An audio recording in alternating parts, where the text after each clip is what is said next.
Hi అండి, నమస్తే. నేను మీ శిరీష. వెల్కమ్ తలనాటి రుచులు.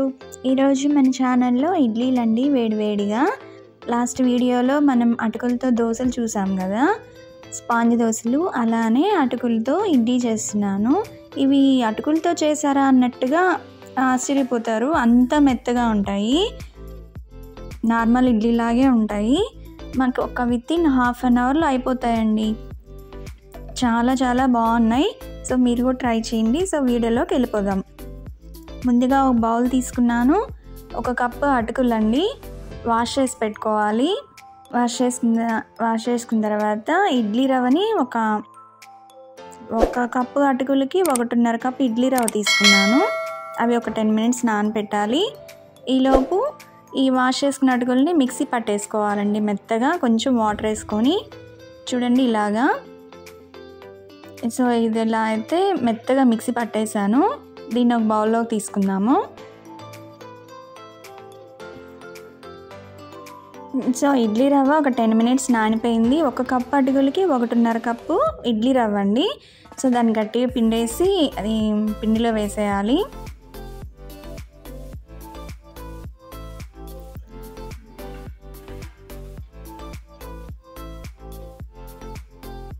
సో మొత్తం అలా పిండేసాను. ఇందులో ఒక హాఫ్ కప్పు పెరిగేస్తున్నాను. పెరిగేసుకుంటే బాగుంటుంది. పుల్ల పెరుగైనా కూడా, పుల్ల మజ్జిగ అయినా కూడా చాలా బాగుంటుంది. సో ఇదంతా బాగా మిక్స్ చేసేసుకోవాలి. ఇందులో కొంచెం వాటర్ కూడా పోసుకోవాలి. పెరుగుతో మొత్తం నానదండి, అందుకని వాటర్ పోసుకోవాలన్నమాట. సాల్ట్ కూడా వేసేసుకొని ఒక 15 మినిట్స్ ఇది నానాలి.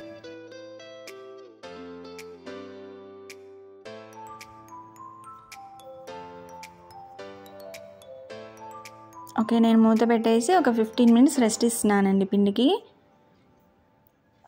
సో 15 మినిట్స్ తర్వాత చూడండి బాగా కొంచెం పిండి రెడీ అయిపోయింది. గట్టిగా ఉంటే కొంచెం వాటర్ వేసుకొని ఇడ్లీ పిండి ఎలా అయితే ఉంటుందో అలా చేసుకోవాలండి. గట్టిగా మరీ అంత గట్టిగా ఉండకూడదు. దీంట్లో ఈనో ప్యాకెట్ అండి ఇది. ఫ్రూట్స్ ఉంటుంది కదా, అది 1 ప్యాకెట్ వేసేసుకుంటున్నాను. ఈనో ప్లేస్లో బేకింగ్ సోడా అయినా వేసుకోవచ్చు. బేకింగ్ సోడా అయితే ఒక హాఫ్ స్పూన్ వేసుకొని కలిపేసుకోవచ్చు. సో ఇది కలిపేసుకొని ఇడ్లీ ప్లేట్లలో గీ రాసి పెట్టేసుకున్నాను. ఇడ్లీ ప్లేట్లు అన్నిట్లో ఇలా పెట్టేసుకొని 10 మినిట్స్లో రెడీ అయిపోతుందండి. ఒక 5 మినిట్స్ హై ఫ్లేమ్లో పెట్టాలి, ఒక 5 మినిట్స్ మీడియం ఫ్లేమ్లో పెట్టాలి. ఓకే, రెడీ అయిపోయాయి. చూసారా అంత బాగున్న ఇడ్లీలు రెడీ అయిపోయి. కాసేపు అలా తీయకుండా అలా బయటే ఉంచాలండి, మూత ఓపెన్ చేసి. ఒక 5 మినిట్స్ తర్వాత తీసుకోవాలి. వేడిగా రెడీ అయిపోయినాయండి అటుకులతో ఇడ్లీలండి.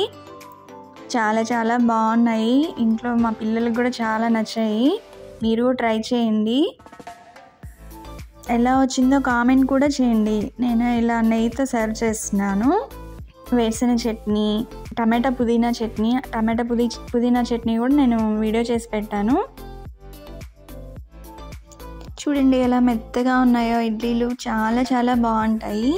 సో వీడియో నచ్చితే లైక్ చేయండి, షేర్ చేయండి, సబ్స్క్రైబ్ మాత్రం మర్చిపోకండి. Thank you for watching.